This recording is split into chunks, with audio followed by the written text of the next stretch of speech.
Magandang umaga po sa ating lahat mga kapatid. Magandang umaga po, Father. Ipinagdiriwang po natin ngayon ang kapistahan ni Apostol Santo Tomas, kilala bilang Doubting Thomas, sapagkat sa kanyang buhay bilang isang apostol, ang pinaka-nangibabaw ay ang kung ano ang narinig natin ngayon sa ating ebanghelyo. Sa muling pagkabuhay ng ating Panginoon, hindi ito halos mapaniwalaan ni Tomas, sapagkat matapos na si Jesus ay dakpin, hatulan ng kamatayan, isa si Tomas sa tumalikod, lumayo at humiwalay. Para sa kanya, mas gugustuhin ko pang umalis na lang. Kasi wala nang silbi ang pagsasama-sama natin. Wala na si Jesus. Hinuli na siya, dinakip, ayan, pinaparusahan, nagpapasa ng krus, ipinako sa krus at namatay. Ano pa ba naman ang dahilan at magsasama-sama pa tayo? Kaya para sa kanya, mas maganda na lang na umalis. At sa muling pagkabuhay ng ating Panginoon, sinikap ng ating Panginoon na muling buuin ang nasirang samahan sa pagitan ng mga apostol.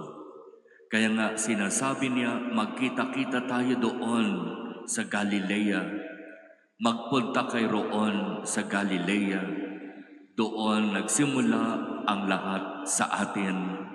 At doon natin muling sisimulan at bubuuin ang ating komunidad. Doon natin muling sisimulan ang simbahan. At yung mga alagad na kasakasama sa mga pagtitipon na ito ay lubos na naniwala. Kaya nga nung makita nila si Tomas, sinabi nila, nakita namin ang Panginoon. At naging matigas ang mga salitang binitiwan ni Tomas, hindi ako maniniwala. Kinakailangan maipasok ko ang aking mga daliri sa butas sa kanyang mga kamay at maipasok ko ang aking kamay sa butas sa kanyang tagiliran. At salamat sa biyaya ng Diyos, sapagkat sa patuloy na pag-anyaya ng mga kasamang alagad kay Tomas para sumama sa kanila at masaksihan ang katotohanan ng muling pagkabuhay ni Jesus. Sumama si Tomas sa kanila. At ang sabi ng Ebanghelyo, habang nagkakatipon sila doon sa silid, biglang tumayo sa gitna nila si Jesus at ibinigay ang kanyang bati, sumainyo ang kapayapaan.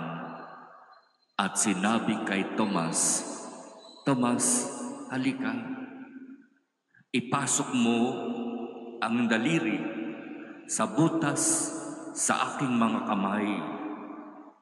Ipasok mo ang iyong kamay sa butas sa aking tagiliran. Huwag ka nang mag-alinlangan, maniwala ka na.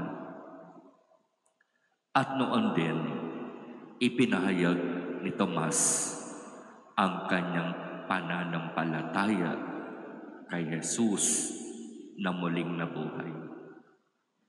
Panginoon ko at Diyos ko. Mga kapatid, sa mga pagkakataon na mas pinipili nating tumalikod, umalis at lumayo, ang nagiging katulad natin ay si Tomas. Na kahit na maraming magagandang nangyayari para sa atin, hindi iyon maganda. Muling nabuhay ang ating Panginoon. Anong sabi ni Tomas? hindi ako maniniwala. Napakahirap sa isang taong tumalikod, umalis at lumayo ang makumbinsi sa magagandang nangyayari sa pagitan ng mga nanatili sa kabila ng mga hindi magandang sitwasyon. Nangyari kay Tomas. Naranasan ni Tomas. Pero salamat sa biyaya ng Diyos, bagamat siya'y tumalikod, umalis at lumayo, hindi naman niya tuluyang isinara ang kanyang pakikisama, ang kanyang relasyon sa kanyang mga kapwa alagad. Kaya nga nung sinabi nila, halika, sumama ka, tignan mo, at sumama si Tomas. Salamat sa biyaya ng Diyos. Hindi niya tuluyang isinara ang lahat sa kanyang mga alagad na kasama at sa ating Panginoon. At doon sa kanyang pagbabalik, doon sa kanyang desisyon na muling sumama sa relasyon ng mga alagad, doon naging bahagi siya sa napakagandang balita, sa napakagandang biyaya. Panginoon ko at Diyos ko.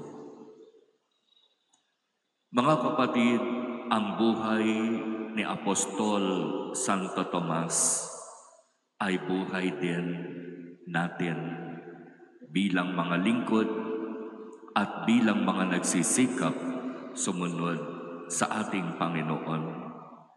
May mga pagkakataon na tayo ay nag-iisip at nagdidesisyon na umalis, tumalikod, lumayo. May mga pagkakataon na mas pinipili natin ang manahimik at huwag makialam. Pero katulad ni Tomas, huwag nating tuluyang isara ang pinto para sa posibilidad na muling bumalik at makasama ang mga alagad. Sapagkat sa ating pagbabalik, sa ating pamumuhay sa isang komunidad, sa isang parokya na magkakasama, doon mas ibubuhos ng Diyos ang nag-uumapaw na biyaya. Apostol Santo Tomas, ipanalangin mo kami. Amen.